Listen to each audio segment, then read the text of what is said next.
Children, we are going to start with exercise 6.2, where we have to read a very important property. We are going to use that important property, that is exterior angle property. Now, firstly, what is the meaning of exterior angle? For a triangle, if I extend one of its sides, ये एक triangle है मेरे पास और इसकी इस side को मैंने extend किया like this, then the angle between this extended side and the original side, the other original side in the exterior of the triangle, ये angle is called the exterior angle. क्या बोला? Extended part और एक original side, इनके बीच का जो angle है वो exterior angle.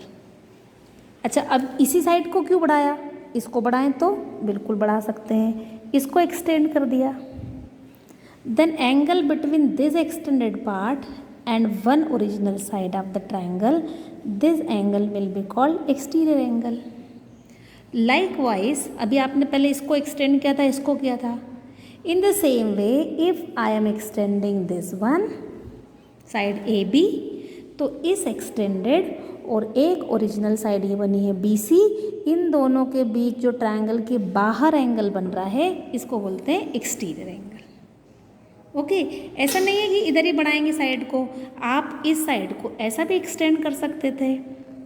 C, in that case मैंने साइड को सी की तरफ बढ़ाया.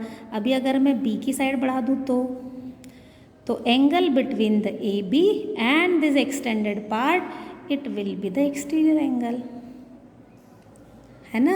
ऐसे ही आपने जिस इस बी सी को इधर बढ़ाया है, अब अगर मैं यहाँ पे इस वाली पार्ट बी ए को ए की तरफ आगे बढ़ा दूँ, पहले ये नीचे बढ़ा था, है ना, ये exterior, also this is an exterior angle.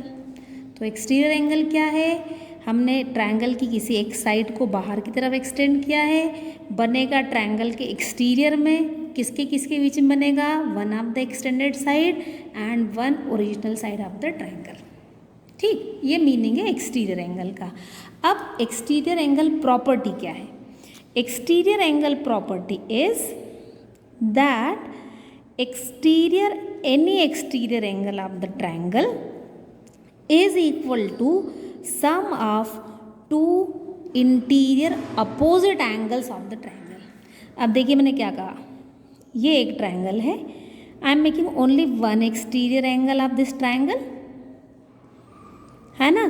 तो इसका जो मेजरमेंट है ये पूरे एंगल का, it will be equal to sum of two interior opposite angles. भाई ये तो इसके एडजेसेंट है, इसके अलावा के जो दो एंगल्स हैं आप देखिए इनके अपोजिट ही है ना. इन दोनों अपोजिट एंगल्स के मेजरमेंट को प्लस कर दें तो that will be equal to measurement of this angle. मतलब अगर ये x है, इस एंगल का मेजरमेंट y है, तो एक्सटीरियर एंगल का मेजरमेंट बनेगा x plus y. If this exterior angle is not considered, और अगर हमने ये वाला एक्सटीरियर एंगल कंसिडर किया कि हमने तो इस साइड को एक्सटेंड किया था, इन दैट केस इसके लिए इंटीरियर अपोजिट एंगल्स कौन से? ये तो नियर वाला हो गया, इसके अपोजिट वाले ये दो एंगल्स हैं. अगर इनके मेजरमेंट्स मेरे पास P एंड Q है तो this exterior angle will be equal to P plus Q. तो what is exterior angle property? That the sum of interior opposite angles,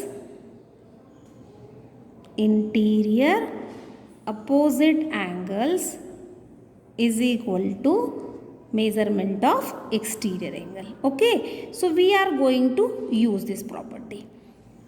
Starting with exercise 6.2, question 1.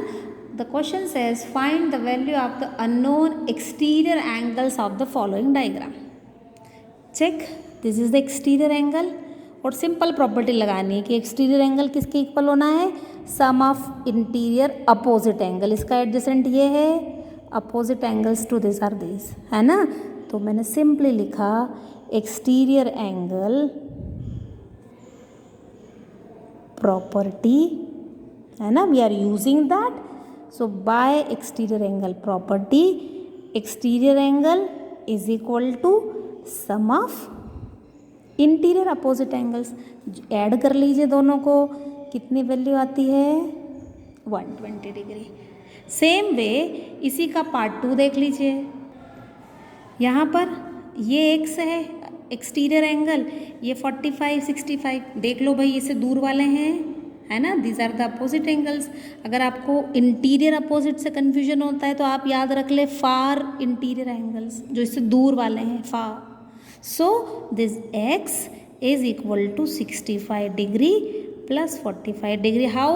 By using the exterior angle property, and you will get x is equal to 110 degree. Same thing you will be doing in part 3. Please check. ये x है, exterior है, कैसे पता पड़ा? ये side को बाहर extend कर रखा है आपने, एक एक्सटेंडेड साइड, एक ओरिजिनल साइड. इन दोनों एंगल्स को देखें आप, ये x से ये तो बिल्कुल पास में जुड़ा हुआ इंटीरियर था, ये दोनों दूर वाले एंगल्स हैं, फार इंटीरियर एंगल्स.